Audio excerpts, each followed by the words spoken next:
सभी भाइयों को नमस्कार। आशा करता हूँ आप सभी अपने घर पर स्वस्थ हो गए।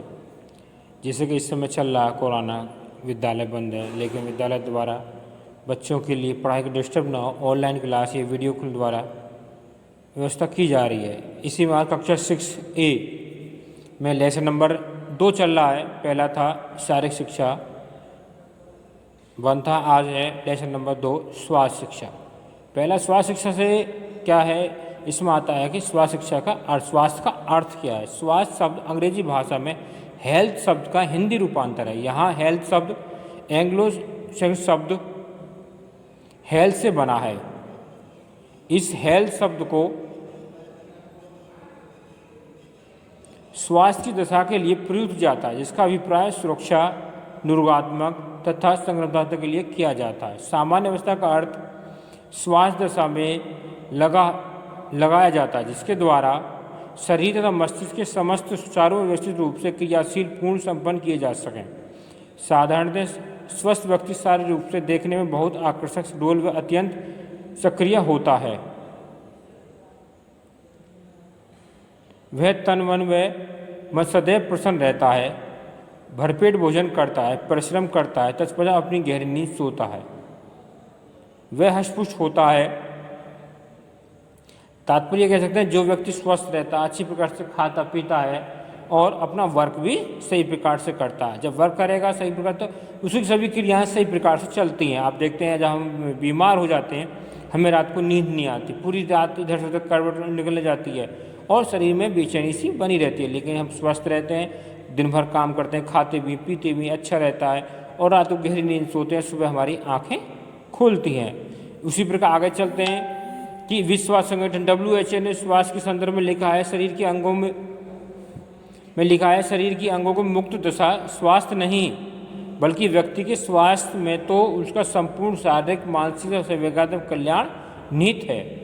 कह सकते हैं कि व्यक्ति के स्वास्थ्य का ये संबंध नहीं है कि वह सही है, नहीं, उससे कह सकते हैं संपूर्ण विकास होता है।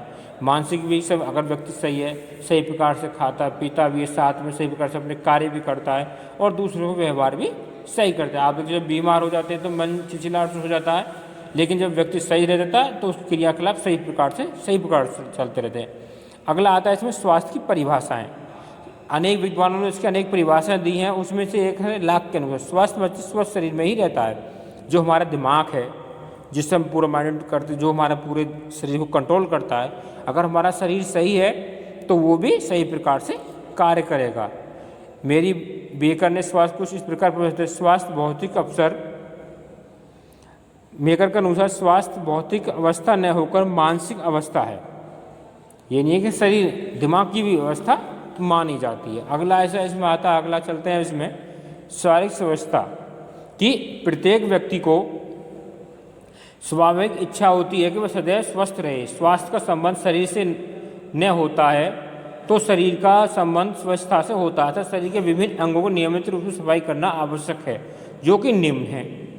इसमें कह सकते हैं कि हमें शरीर को हर रोज़ साफ करना। आप देखते हैं कि हम कपड़े पहनते हैं, पूरे दिन जब कपड़े पहनते हैं तो गंदे हो जाते हैं, उन्हें बदल देते हैं, धोते हैं और फिर वो साफ। उसी प्रकार शरीर जो है हमारा प्रतिदिन करते रहते हैं तो गंद हो जाता है, उसे हम नहा धोकर सफाई करते हैं, इसलिए हमारे लिए मुख्य है। उसी में कुछ अंग दिए गए, जैसे मुख है, शरीर का सबसे मुख्य महत्वपूर्ण अंग मुख होता है। जब मुख की आंतरिक में बढ़ा सफाई प्रतिदिन करनी चाहिए। स्नान करते समय यदि मुख में पानी भरकर स्नान किया जाए तो मुख का पर झुर्रियाँ नहीं पड़ती। कपाल भाती प्राणायाम से चेहरे का चमक आती है। कहते हैं जैसे कपाल भाती है तो चेहरे पर चमक आती है। स्नान करते समय अगर मुँह में कुल्ला पानी भरकर किया जाए तो चेहरे पर झुर्रियाँ पड़ जाती हैं, ये भी नहीं पड़ती। दूसरा है नाखून।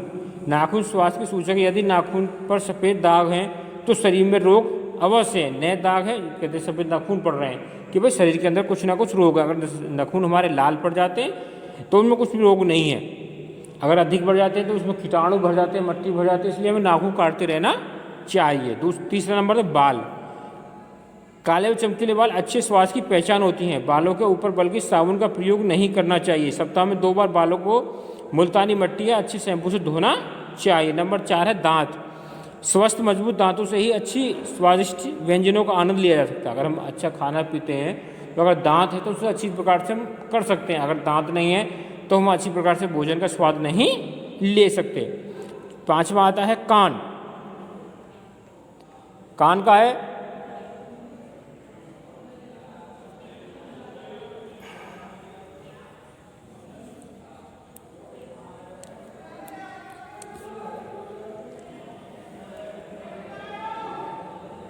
नंबर 5 है कान।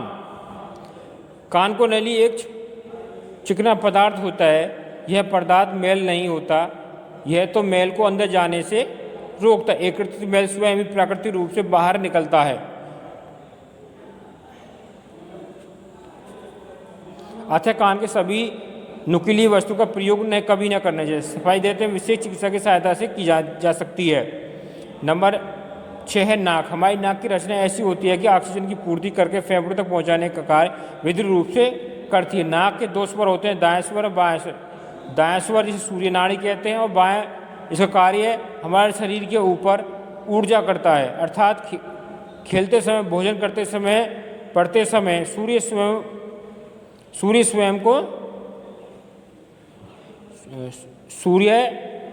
स्वयं का चलना श्वास शरीर की पहचान होती है। बायां स्वर जिसे नाड़ी कहते हैं शरीर को शीतलता प्रदान करती है। नाक की सुरक्षा के लिए नाक की नियमित सफाई अत्यंत आवश्यक है। इसलिए किसी अच्छे योगाचार्य के निर्देश में जल नेत्री क्रिया करनी चाहिए।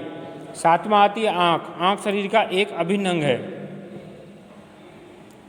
इस प्रकार जिससे कि हम भौतिक प्राकृतिक वस्तुओं को देख सकें। अगर आँख नहीं है तो हम प्राकृतिक सुंदरता को नहीं ग्रहण कर सकते। अगला है 8 नंबर है त्वचा। स्वच्छता व्यक्ति का स्वाभाविक गुण है। स्वच्छता हमारी त्वचा के लिए अति आवश्यक। त्वचा की स्वच्छता के लिए प्रतिदिन नियमित रूप से उचित प्रकार से स्नान अथवा अवश्य करना चाहिए, क्योंकि स्नान से शरीर के धूल, मिट्टी, पसीने तथा अन्य व्यय पदार्थ दूर हो जाते हैं। स्नान के लिए मुल्तानी मिट्टी अथवा अच्छे ब्रांड के साबुन का प्रयोग करना चाहिए। अगला आता है इसमें व्यवस्थित दिनचर्या। हर एक व्यक्ति की अपने जीवन में एक अच्छी सफल दिनचर्या का होना नित्यदिन बहुत लाभदायक है। यदि हम दिनचर्या का प्रयोग अच्छी तरह से करते हैं तो एक अच्छा जीवन यापन हम कर सकते हैं। कि प्रातःकाल सूर्य से पहले उठना चाहिए। कहते हैं कि सूर्य से पहले से उठते हैं तो हमारे शरीर मस्तिष्क तनाव रहता है। अपने माता पिता चरण करना चाहिए। दैनिक क्रियाओं को शौच मंजन आदि से होना चाहिए। प्रत्येक व्यक्ति को अपनी आयु एवं सामर्थ्य के अनुसार व्यायाम करने चाहिए। नियमित रूप से स्नान करना, पौष्टिक आहार, अल्पाहार समय विद्यालय जाना, विद्यालय में शिक्षकों द्वारा दिए जाने वाले यौगिक ग्रहण करना व उनकी आज्ञा पालन करना। विद्यालय से वापस आने के उपरांत अल्पाहार, फल व दूध आदि की विश्राम व्यवस्था करना। सूर्य काल खेलने के लिए अवश्य समय देना। रात्रि में जल्दी भोजन करना, बाद में याद करने का कार्य करना। रात्रि को जल्दी सोना। शीघ्र सोना, शीघ्र उठना शारीरिक व मानसिक विकास के लिए लाभदायक है। इस प्रकार उचित व व्यवस्थित दिनचर्या शारीरिक, मानसिक व बौद्धिक विकास के लिए आवश्यक है। ऋतु के अनुसार, मौसम के अनुसार समय का निर्धारण किया जा सकता है। अगला है स्वास्थ्य के लक्षण। बाल सघन, चिकने, चमकीले तथा मुलायम होने चाहिए। आँखों में स्वाभाविक चमक होनी चाहिए। आँखों के नीचे गड्ढे या काले निशान अवस्था के लक्षण की कहते हैं कि आँखों के नीचे गड्ढे हैं, काले निशान है कि हमारा शरीर सही प्रकार से कार्य नहीं करना। दांत सुडौल, स्वस्थ, मजबूत होने चाहिए। शरीर सुडौल व मजबूत होना चाहिए। शरीर का भार लंबाई व आयु के अनुपात में होना चाहिए। शरीर के विभिन्न संस्थान जैसे स्नायु संचालन, पाचन संस्थान, श्वसन संचालन, रक्त या परिसरण संस्थान को ठीक प्रकार से कार्य करना चाहिए। इसी साथ ये पार्ट आपको पार्ट नंबर 2 का खंड 1 जो था आपका स्वास्थ्य शिक्षा, ये है पार्ट नंबर 2 खंड 1 स्वास्थ्य शिक्षा पूर्ण हुआ। अगले टर्म में से क्वेश्चन आंसर आपको कराए जाएंगे। सभी भाइयों को नमस्कार।